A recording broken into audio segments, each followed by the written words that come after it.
ಎಲ್ಲರಿಗೂ ದೀಪಾವಳಿ ಹಬ್ಬದ ಶುಭಾಶಯಗಳು.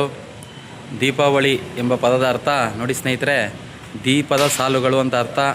ನೋಡಿ, ಈಗ ಕಾರ್ತಿಕ ಮಾಸ ಬರ್ತಾ ಇದೆ, ಕತ್ಲೆ ಜಾಸ್ತಿ ಇರ್ತದೆ, ಬೆಳಕು ಕಮ್ಮಿ ಇರ್ತದೆ. ಅದಕ್ಕೋಸ್ಕರ ಈ ದೀಪಾವಳಿ ಹಬ್ಬದಿಂದ ಈ ದೀಪಗಳನ್ನ ಹಚ್ಚೋ ಮೂಲಕ ಏನು ಬೆಳಕು ಅತಿ ಹೆಚ್ಚು ಮಾಡ್ಕೊಬೇಕು ಅನ್ನೋ ಒಂದು ಉದ್ದೇಶ ಅಷ್ಟೇ.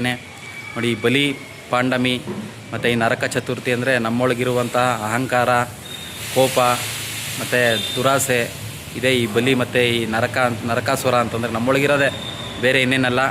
ನೋಡಿ, ಅದನ್ನು ನಾವು ಯಾವ ರೀತಿ ಸಂಹಾರ ಮಾಡಬೇಕು ಅಂದರೆ ಭಗವಂತನ ಧ್ಯಾನ, ಸ್ಮರಣೆ ಮತ್ತು ಪ್ರೀತಿ, ವಿಶ್ವಾಸ, ನಂಬಿಕೆ, ಎಲ್ಲರನ್ನು ಪ್ರೀತಿ ನೀಡೋದ್ರಿಂದ ನಮ್ಮಲ್ಲಿರುವಂತಹ ಏನು ಈ ಬಲಿ ಚಕ್ರವರ್ತಿ ಆಗಲಿ ಮತ್ತು ನರಕಾಸುರನಾಗಲಿ ಸಂಹಾರ ಮಾಡ್ಕೊಳ್ಳೋಣ.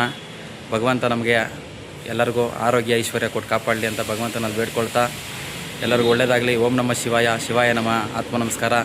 ಮತ್ತೊಮ್ಮೆ ಎಲ್ಲರಿಗೂ ದೀಪಾವಳಿ ಹಬ್ಬದ ಶುಭಾಶಯಗಳು ಸ್ನೇಹಿತರೆ.